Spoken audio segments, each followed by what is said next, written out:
Como eu sempre digo, é mais fácil você entender o que pensa e defende uma pessoa não pelo que ela diz, mas sim pela forma como ela se desculpa frente ao que foi dito. E do Calvo do Campari ao técnico Abel Braga, temos ótimos exemplos disso. De um lado, um homem de 37 anos, branco, influenciador Red Pill, que sempre pregou a misoginia, ensinando seus seguidores homens como tratar uma mulher e colocá-la em seu devido lugar. Do outro, um homem com a idade invertida do primeiro, 73, ex-jogador e técnico de futebol, ídolo por alguns clubes que passou, que deu uma declaração preconceituosa ao vivaço para todos verem, e unindo ambos pedidos de desculpas que às vezes parecem terem sido escritas por um roteirista do Porta dos Fundos. Desculpas com uma completa e profunda conexão que explicarei logo após você criar vergonha na cara e deixar seu like aqui, certo? Viralizado após um vídeo onde contava como recusava o convite de uma mina para tomar uma cerveja, pois ele só gostava de Campari e não se dobrava aos mandamentos de uma mulher, Thiago Schultz, popularmente conhecido como Calvo do Campari,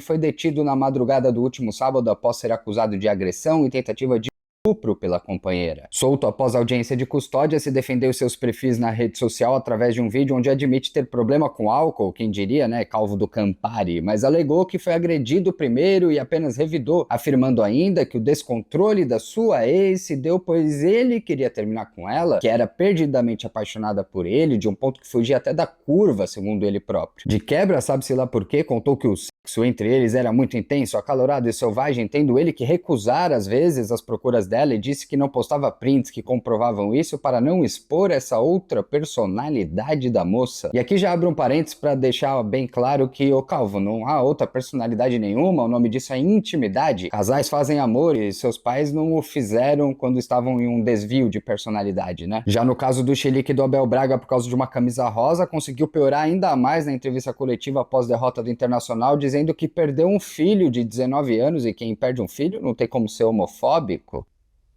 Um não errou, só é gostoso demais, e o outro não teria como errar, porque viveu um luto. Justificativas que fazem tanto sentido quanto chamar Olavo de Carvalho de intelectual. E como eu disse, é no pedido de desculpas após uma derrapada nas ideias que conseguimos entender melhor sobre o todo. Embora situações e alvos bem distintos, ambos pronunciamentos partem de um mesmo lugar, o de não admissão de culpa. Pedidos de desculpas capenga, de quem acha que a galera que não entendeu direito, de quem acha que não errou. E esse é o problema de fato. Maior do que uma fala mal colocada, que um preconceito reproduzido ou velado, que uma atitude violenta é não admitir um erro, não admite por não se verem como errado. E uma situação dessa escancara um outro ponto em comum disso. Homens brancos, desculpa por ter vindo. Se quiser um contexto mais sociológico ou político, chame de patriarcado, mas no resumo nada mais é do que um mundão de mimar homem branco. Um mundo que só tem como existir e resistir, rechaçando qualquer outro tipo de pessoa que não o homem branco.